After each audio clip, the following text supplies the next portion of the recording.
I'm so sad that you cannot see this properly, but just pretend you can. Because this is really a cute witch hat. We're talking about Wicked, I guess. And I'm going to be doing a very special look today. So here's the thing. Here's why I'm talking about Wicked, right? Because I actually read the book 1,000 years ago. No, I read the book. I was actually rereading the book because I was just kind of curious if, like, my memory was correct with this book. Because this book is fucking weird. And the book is so much... Oop! She lost her witch hat, y'all. That's just gonna be... I've had hair, excuse me. You know, it's so funny. What was I saying? Oh, I read the book, like... Gosh, when did I read that book?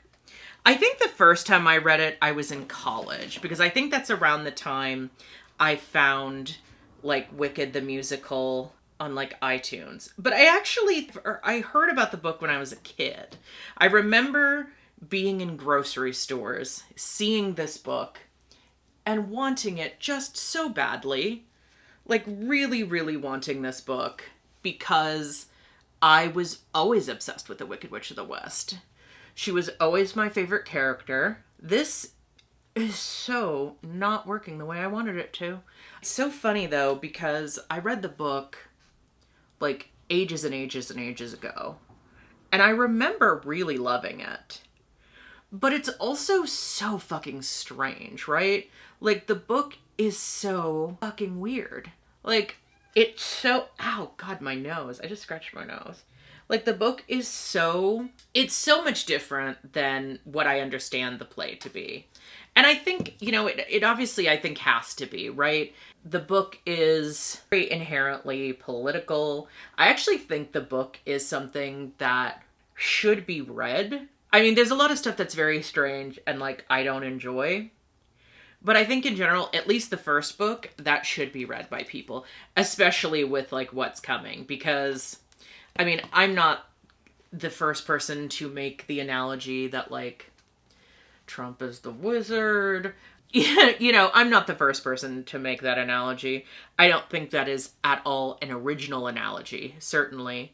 But I think it's an apt analogy. And so, like, would I recommend people read that right now? Yeah, probably. You know, what you choose to do with that information is entirely up to you. Do you kind of recommend people to read the book, especially with everything that's going on right now, just to kind of get a better idea? I'm not saying, you know, it's obviously, look, nothing is a one-to-one, right? Nothing, even things that are allegorical.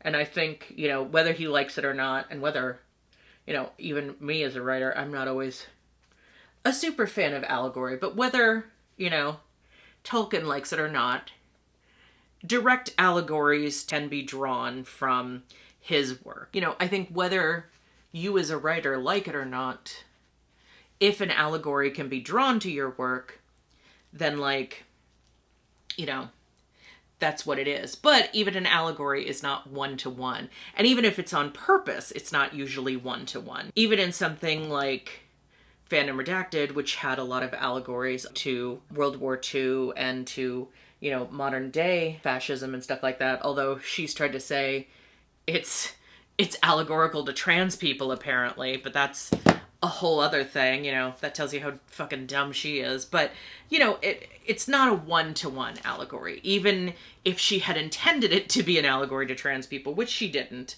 it is not a one-to-one allegory.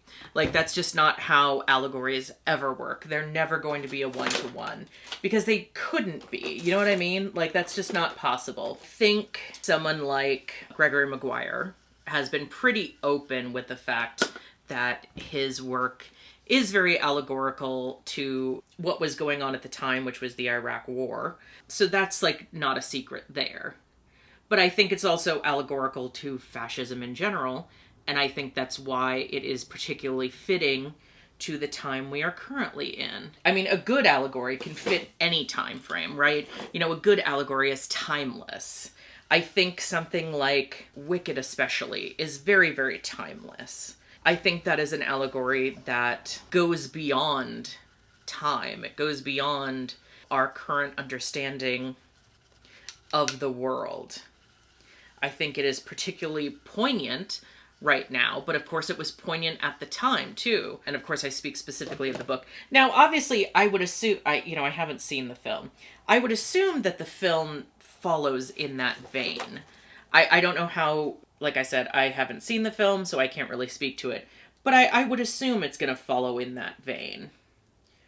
I'd be very fascinated and disheartened if it didn't. Most people know it as the play. Most people know Wicked the musical, and very, very few people seem to know Wicked the book. And I would argue, I think the book is far more explicitly queer, right? You know, as I said in a previous video, Savvy Writes Books did a whole conversation piece about how it's, you know, a lesbian love story, and that's so amazing. And I love that. I love seeing that. It was a great video to watch. I think this is very clearly a lesbian love story, right? I think there's no question about that. So, like, for me personally, right, I think it's very interesting to see how everyone views, it's giving, like, it's very Gottmik, right? That's the vibe it's giving. I'm giving very Gottmik. Okay, now I'm hoping this screen is going to give me what I want. Now I'm like scared because I've done all this work to get my face this white. Now I'm scared that I'm going to mess it up. See, I could not be one of these girlies. Ooh, look at this green. I could not be one of these girlies who does this like pale ass white face and then just puts makeup on top of that, because there's always the worry that you're gonna fuck this up. I'm a huge fan of the book. Although, I don't know, you know, here's what's funny, right? Was it Lindsay Ellis? I was just rewatching. Oh yeah, it was Lindsay Ellis, because I was just rewatching her loose canon on The Wicked Witch of the West, and she said she liked the book in theory, but liked the musical in principle. And I'm very like, I kind of agree with that, actually. Like, I enjoy parts of the book. And I think I said that before in another video. There are parts of the book that I enjoy a lot. And then there are parts of the book that I enjoy a lot less. This is going to be a trust the process moment. I will say, I've done like my face in pink, and I liked that a lot. This looks... The book is something that I want to say that I like, right? I wanted to love it so much because I've always been such a huge fan of The Wicked Witch of the West. And there are certainly parts of it that I love. There are parts of it that don't care for in hindsight. There's a lot I feel like I didn't remember when I reread it. I mean, this at least makes sense. Cunty alphabet. With her green contour. I mean, but that makes sense, right? That's like glam. Glam Elphaba. Why would I not do what I know?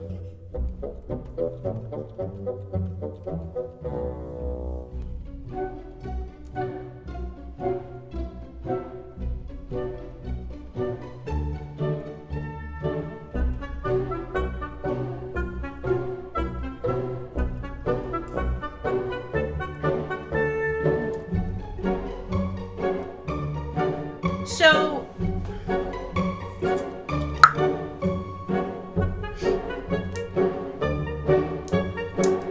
let's just talk.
a strange exhilaration in such total detestation. This is why Juno Birch wears kitchen gloves, because it is such a pain in the ass to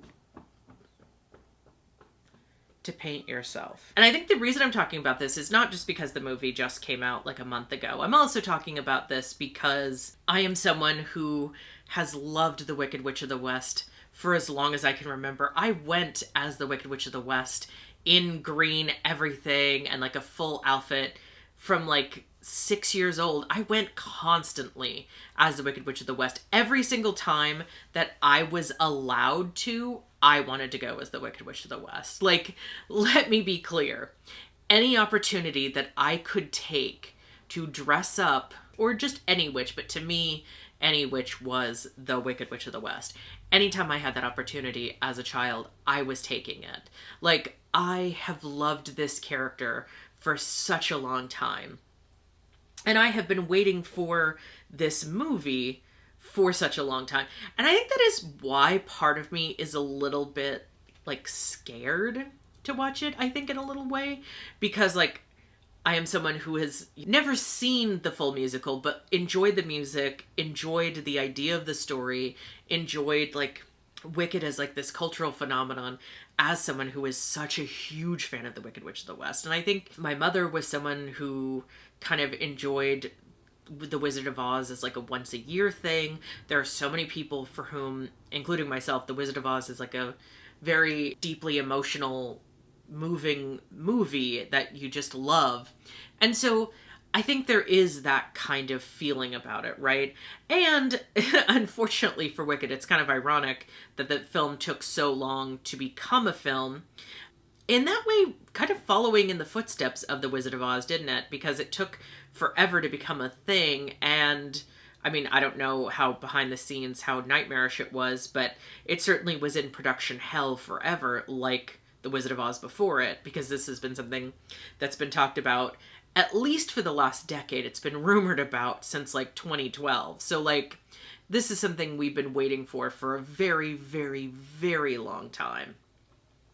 But as someone who is such a huge fan of The Wizard of Oz and The Wicked Witch of the West, you know, it's kind of like you never know what to expect. And I was a little bit like hesitant. And again, I still haven't seen it. I haven't really had the time. And it is kind of ironic too, because I feel like in a lot of ways, Wicked was the catalyst for all of these other films that have followed suit, which have become this whole thing of like, taking these classic villains and making them anti-heroes or whatever. But for some reason, it's so funny to me because like Wicked was the start of that in a lot of ways, but nobody has done it as successfully as Wicked, or at least not the book, because I think the musical, and from what I understand, the movie does kind of get it wrong, right? I think they kind of focus a little bit too much on the Fiyero and Elphaba of it all, and like try and make it this love story, which is fine, but I feel like that's kind of falling into the tropes that films that followed Wicked, as far as the story goes, fell into, right? Like, if you look at where this started in film, it started with like Maleficent, but really Wicked was kind of the catalyst. Wicked came before Maleficent, but Maleficent was the sort of like, let's reimagine the tale if, like, Maleficent was not the villain, which I think is a mistake, and I didn't like the Maleficent movie.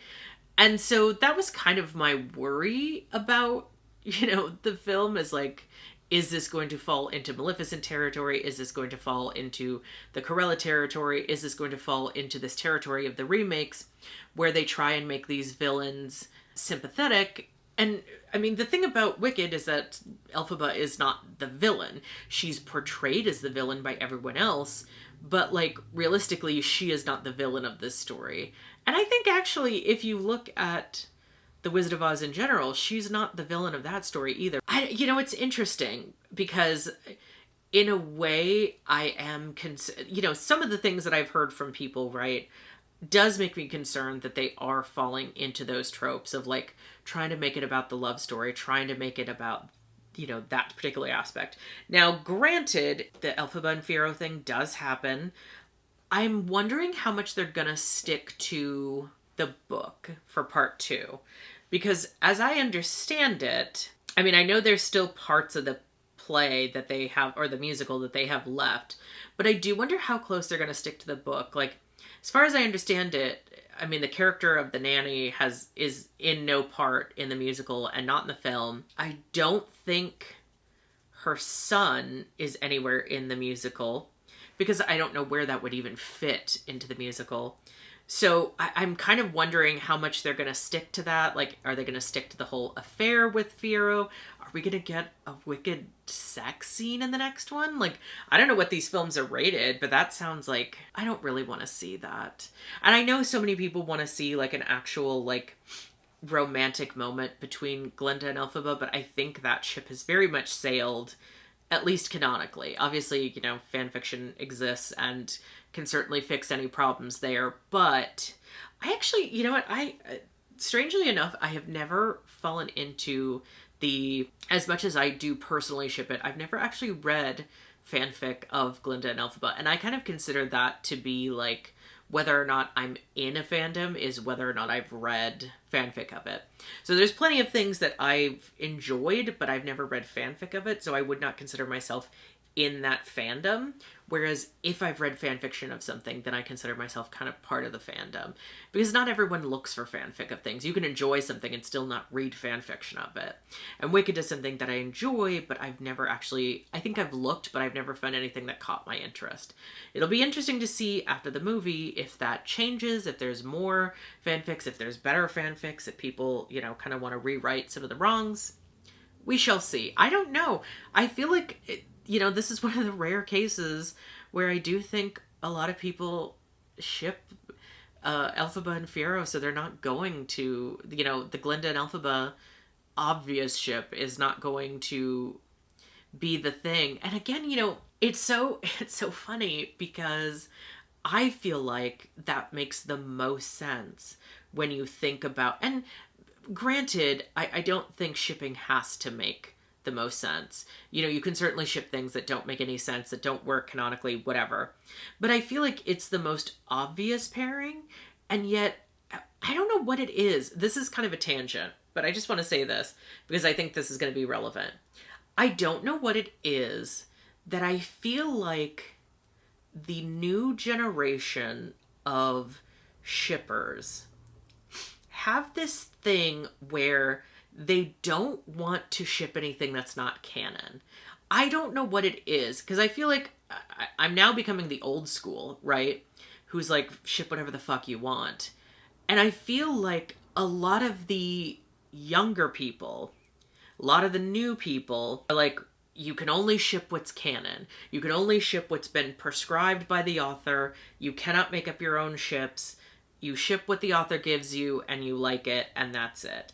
And in some cases, fine, that works. In other cases, I don't care for it because I don't agree with the author. And I just have to wonder, like, what happened to making up your own ships? What happened to doing your own thing? And why has it become a moral thing now? Like, and maybe that was always kind of there underground, but I feel like it's become such a moralistic thing now. And thankfully, I have not had these experiences. I have not had these interactions, but I have heard from people who have had these interactions where people are like, you're a bad person if you ship these two people, or this is bad and this is bad. Like, are we really moralizing fan fiction? That is a bridge too far. But I do kind of feel like the same people who are like, you can only ship canon ships, are the same people who are going to be moralistic about their shipping. Maybe I'm incorrect in that opinion, or that fact. Maybe I'm incorrect. Maybe I'm just thinking my thoughts. But to me, it does seem like the same people who are going to be very moralistic about their shipping, and who are going to say, oh, you can't ship that because that's wrong. You can't ship this because it's wrong. I think younger people who have not been a part of fandom don't realize the crazy shit people shipped for a long time, and was popular ships. I don't think you understand. I remember and was there when the Lorax came out and everyone was shipping the Onceler with himself. Like, I remember when that was a thing. And you might think, oh, well, that's just masturbation. That's not big. No, no, no, no, no. They brought a second version of him, so it's basically like twins. It was a whole big thing. And to me, I was not a part of that, but I witnessed it. I saw it from the, ether. And I thought, oh, that's interesting. Not for me, but hey, do you. And like, that's how fandom is supposed to be. It's supposed to be something where even if you don't agree with something, even if you don't like something, even if it's not for you and you don't think it should exist, you don't think this pairing should exist, you don't think this story should exist, whatever the case may be, it is not for you. Not everything is for you, and that's okay. It is okay that not everything is for you. It is okay that not everything is going to be to your taste. I'm so sorry, but the world does not revolve around you. There are plenty of fandom things that I don't like. There are plenty of fandom pairings that I don't care for, that make me personally uncomfortable, that make me just ick. But guess what? It's not about me. It doesn't personally affect me. I'm not going to let it ruin my day. If I see it, I'm like, gross, block. That's it. And I move on. Because as I have said repeatedly on this channel, it is about curating your own experience. Fandom is always, always, always about curating your own experience. Expecting other people to curate it for you, expecting your morals to be applied to what can be written about, that is the problem. And that's unfortunately, in a weird way, when we're living in this world that is very closely becoming the very world that they wrote about in Wicked, when this is very quickly becoming every nightmare censorship, dystopia that you've ever read about, when that's becoming a reality, but the same people who should be against that are for it because, oh, well, you're going to censor things that I don't like. No, no, no, no, no. It is not anyone else's job to censor the things that make you uncomfy. You have to create your world yourself. I'm so sorry. I don't care if you are on the internet, first of all, some things should be supervised by your parents, but if they're not, you have to supervise, you have to be the one to curate your own experience. And I don't care, you curate your own experience. If you are on the internet and you don't have parental controls, first of all, that is on your parents. It is not anyone else's job to curate your experience for you. And so when you go to someone and tell them, well, I don't like this thing you're blogging, I don't like this thing you're writing about, I don't like this pairing you're writing about, I don't like blah, blah, blah, blah, blah, that is your problem, not mine. If you don't like what I'm writing about or posting about or making videos about or whatever, that is on you. You do not have to follow me. You do not have to subscribe to me. As much as I and every other YouTuber will say, hey, if you like this, subscribe. If you don't like it, you can just walk away. This shit is free. Most of the internet is free. And if it does cost and you don't want it anymore, you can unsubscribe. You can you don't need to be a part of that. It's really that simple. Block people you don't like for whatever. You don't have to have a reason. I think we need to get into that. You do not have to have a reason to want to block someone. I'm getting off on a tangent here, but I just feel like we're in such a unfortunate situation where people are getting so moralistic about fandom and wanting everyone else to curate their experience. And now we are living in this world where I just don't foresee a future where the internet is not constantly censored to be the most ad-friendly and child-friendly that it can be, which essentially means people like me are, gonna disappear off the internet because they don't want to hear from us. They don't want to hear from queer people. They don't want to hear from trans people. They don't want to hear from lesbians. They don't want to hear from anyone who's going to challenge their worldview